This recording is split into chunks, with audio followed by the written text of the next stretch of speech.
Who are the other guys in the Big Ten that you're interested in hearing their decisions? Well, Miles Bridges is #1. I mean, Miles Bridges is that guy, let's be honest. He's the highlight of the Big Ten Conference this year. He really was. I mean, everything he does on the floor is fantastic. Even when he steps out and hits a three, it's amazing to watch. I mean, he's the guy I think that could be a top 10 pick right now, without a doubt, because physically he's there, and the potential is the thing that everybody looks for in the NBA.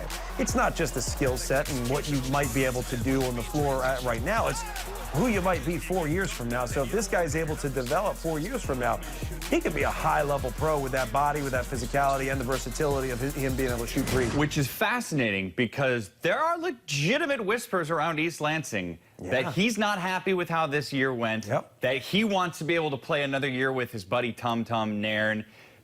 It seems crazy if you're saying he could be a top 10 pick that someone would pass that up, but there are some whispers coming out of East Lansing. He'd be a top 10 pick next year, too. So let's be real clear about this. He can get hurt and still be a top 10 pick. His potential's there, and physically, he could go out and play in the NBA right now. Now, the thing is, too, the way Tom Izzo's described him, it says a lot about him. It really does. He's a blue collar blue chipper. That is exactly what Tom Izzo wants. That's exactly who Tom Izzo is.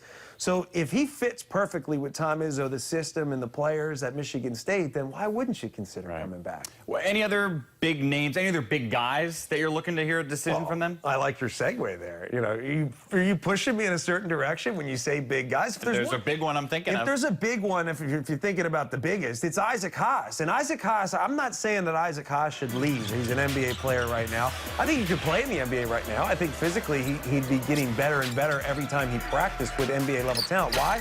Because he doesn't have to go up against that kind of size every day in practice at Purdue. It just doesn't happen. There's nobody. A.J. Hammonds wasn't even that big. If anything, I think Isaac Haas pushed A.J. Hammonds to be better than A.J. Hammonds pushed Isaac Haas. Why? Because no one physically could match up with Isaac Haas. So I would like to see Isaac Haas test the waters, more so to get gauged against guys that are his size or bigger. I would love to see what people say about his skill set, his footwork, and his potential ability based on other guys his size, because he's really much better than anyone gives him credit for. Well, and that's the thing you can do now in college. Even if you're like an Ethan Happ, who maybe people don't think is necessarily ready, he can test. He can go listen and see what people have to say about his future. And I think it would be great for Ethan Happ, because I think Ethan Happ would go and realize, wow, I'm a lot better than guys that are going to be top 20 picks. The only thing I'm missing is that jump shot.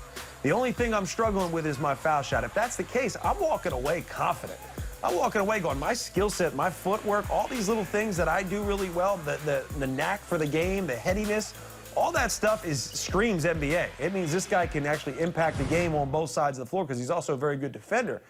The real thing is, can he come back and go to work and improve upon the things that people are saying he can't do? Because once you get into that junior, senior season, it's all about nitpicking the stuff you can't do. It's not about what you do well.